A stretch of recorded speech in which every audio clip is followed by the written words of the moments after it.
Today we're headed to Saugatuck, Michigan.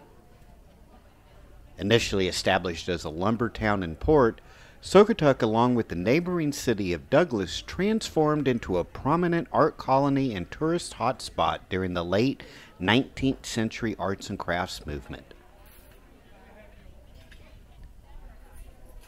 During the early 20th century, Saugatuck gained fame for the Big Pavilion, a large dance hall that attracted bands and visitors from the Midwest.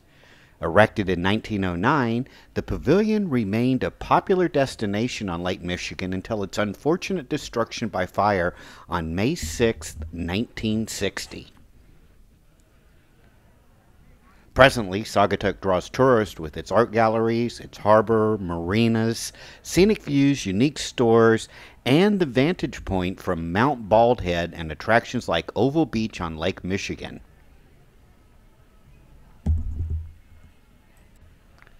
William C. Butler was the first European-American settler who came to this area in 1839 and laid the groundwork for Kalamazoo Village, later renamed Saugatuck. The legislature renamed the village Kalamazoo in 1836, and it eventually adopted the name Saugatuck when incorporated as a village in 1868. One of the first historic structures that we see as we begin our walk in the downtown area is this interurban train station that was built in 1899. The tourist appeal of Saugatuck led to an electric railroad line that was built to carry tourists between Grand Rapids, Holland, and Saugatuck. This interurban railroad remained in operation until 1927. This little station that we see served as one of the rural stops and was moved here and now serves as an information center.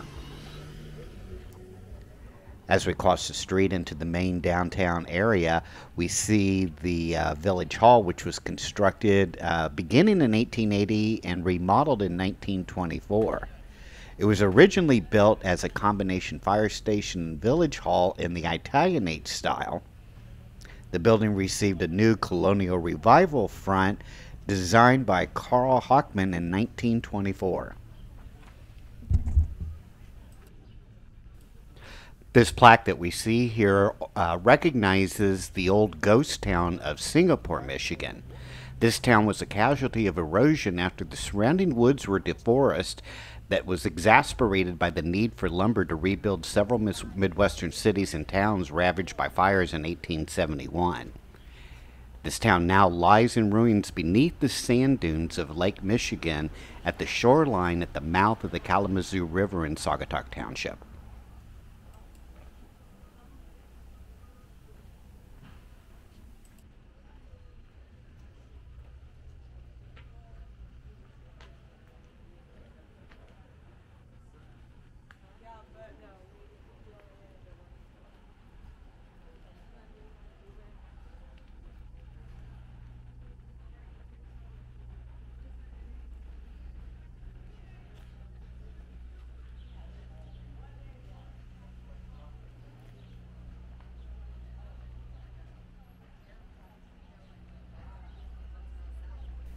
Here on our left is the historic landmark building constructed in 1878.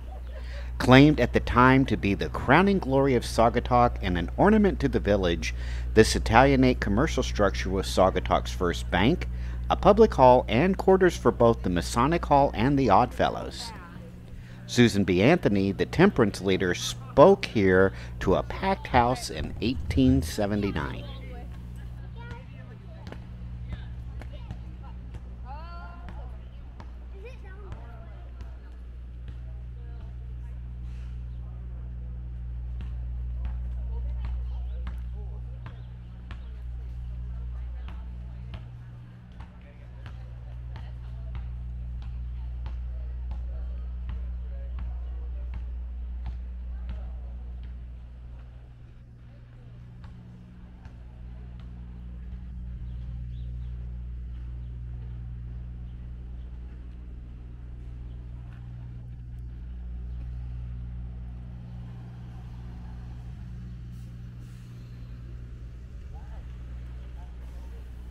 The blue building that we see across the street from us is the historic Union Hotel. It was constructed in 1874.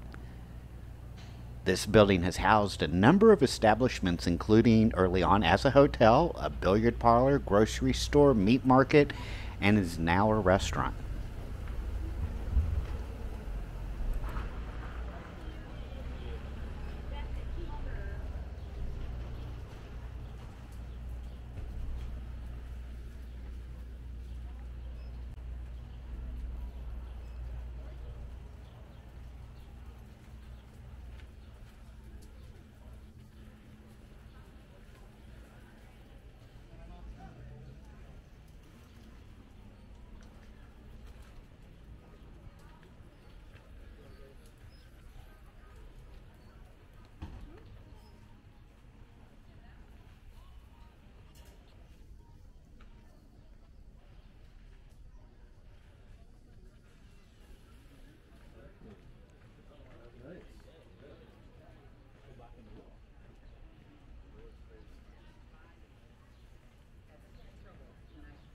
I've always wanted to like break them away.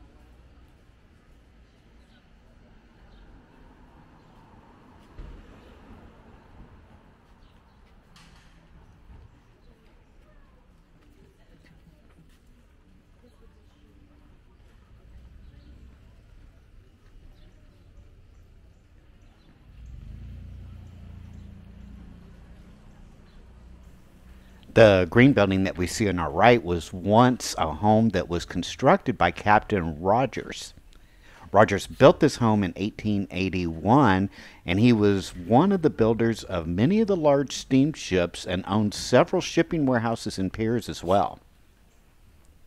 The building was later used as a boarding house for tourists and now has shop fronts for travelers and tourists. The Saugatuck Women's Club was completed in 1933. It was designed by well-known Chicago architect Thomas Eddie Talmadge in a manner reminiscent of his work in the redesign of colonial Williamsburg, Virginia. The Heath building was constructed in 1907 and was built from locally produced brick. Over the years, it has housed the Bird Drug Store, a soda shop, the District Library, a saloon, and various retail shops. Although not fully documented, the Singapore Bank building is said to have been the bank building in nearby Singapore that was buried in the sands that we talked about earlier. After the lumber mill and village folded, the building was moved down the frozen ice of the river to H.D. Moore's Park House property as a general store.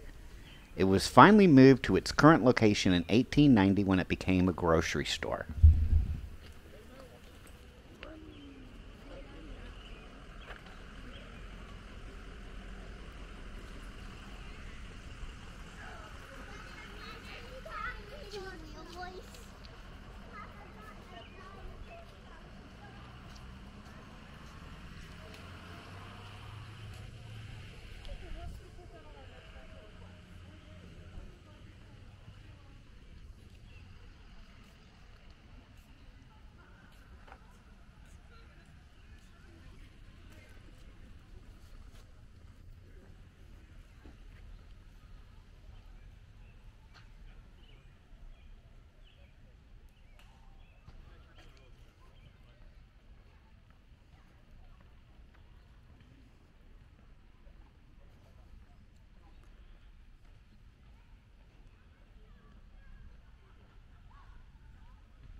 The Christian Science Society of Saugatuck was established in 1912 and met in various buildings until it built this colonial revival-style church in 1925.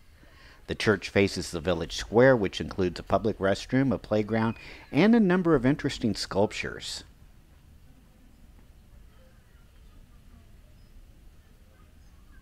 One of the statues that we see here in front of the park is that of Bert Tillestrom.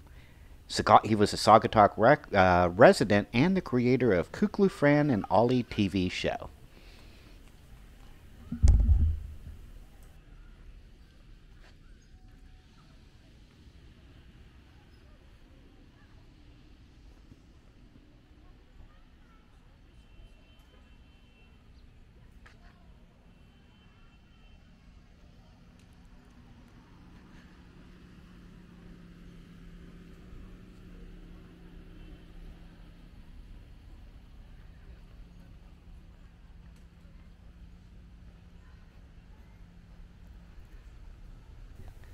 The Maplewood Hotel dates back to 1860.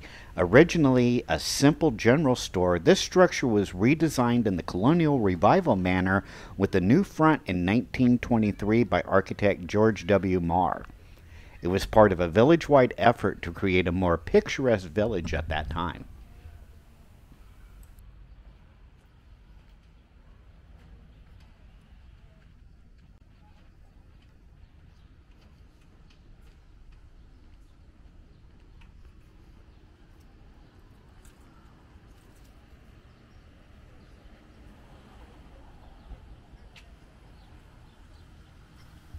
The Coning House was constructed in 1904 by the owner of a hardware store that was right next door to the house. This building was ordered from the Sears catalog and is a great example of the Queen Anne style of architecture that was becoming popular in the Midwest during that time.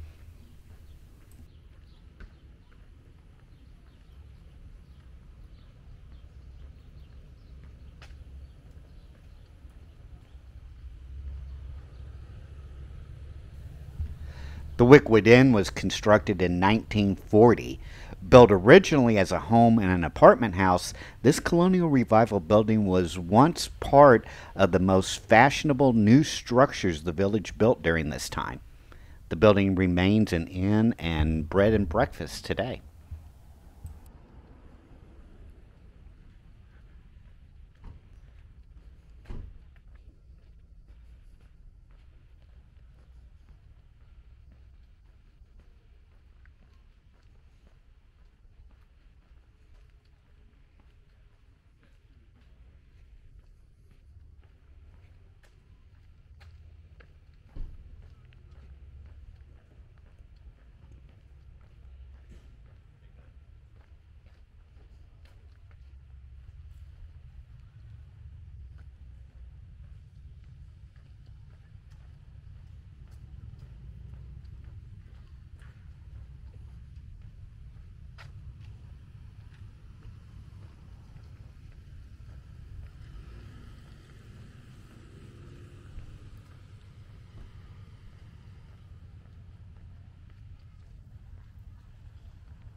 The Judson Heath home was constructed in 1858.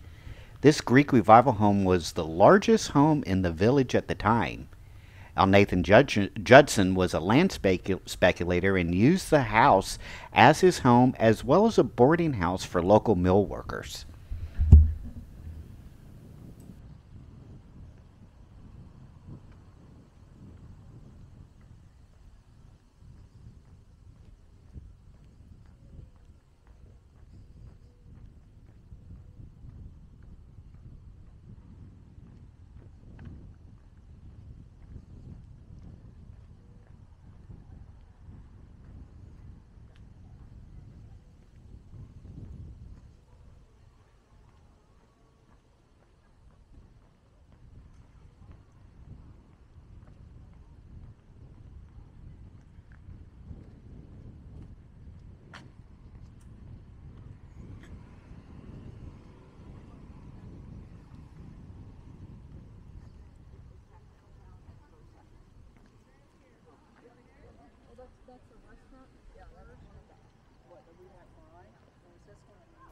One of the earliest motor hotels or motels is the Ship and Shore Motel and Botel that was constructed in 1960.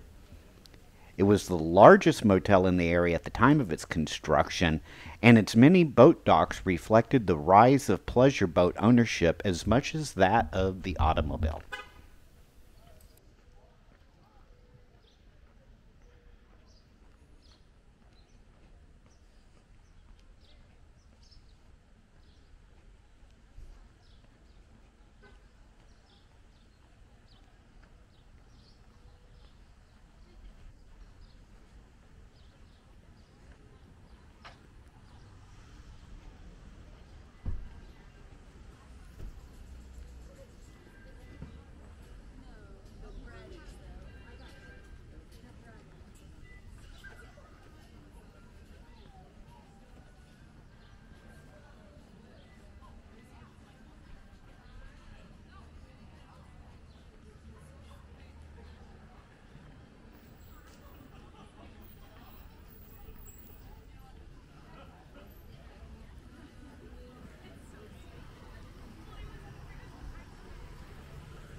One of the more historic structures here and means of transportation in Saugatuck is the Saugatuck Chain Ferry. Originally, a wooden drawbridge was used to cross the river at this point, but it was replaced by a wooden chain ferry that began operation in 1838. The present ferry was built in 1965 and is the only hand-cranked chain ferry in the United States. In years past, the ferry carried wagons, horses, as well as automobiles. Today, the ferry just handles passenger traffic. Wicks Park that we're walking through now along the shores of the lake was the site of one of many shipyards in which over 200 large and small boats were built in Saugatuck between 1840 and 1915. These boats included steamers, barges, as well as tugboats. The shipyards closed with the switch of local passenger and fruit transport from ship to railroad in later years.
Victorian.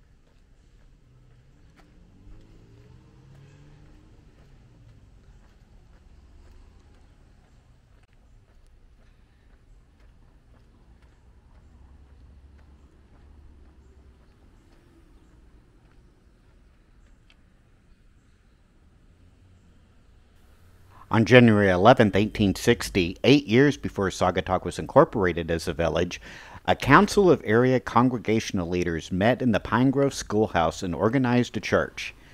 During the summer, the congregation built a church on this site, which has been incorporated into the present building. It was the first church erected in the village.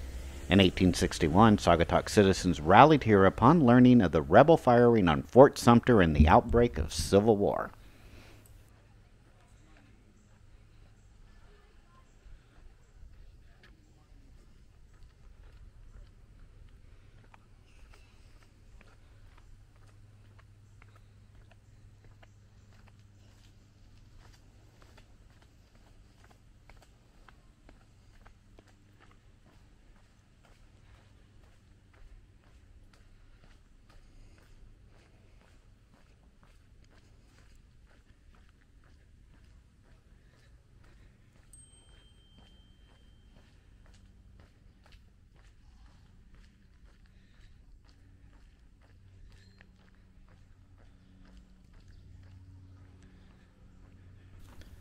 This inn, known as Twin Oaks, was constructed in 1860.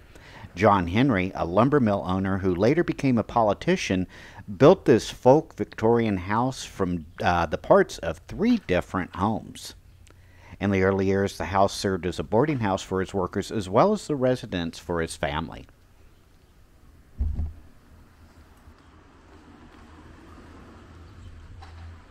Thanks for watching this walking tour of Saugatuck, Michigan. If you've been to Saugatuck, leave a comment on what your stay was like and what one of your favorite spots in town are. Hope to see you on our next Wandering Walks of Wonder tour. Take care now. Bye-bye.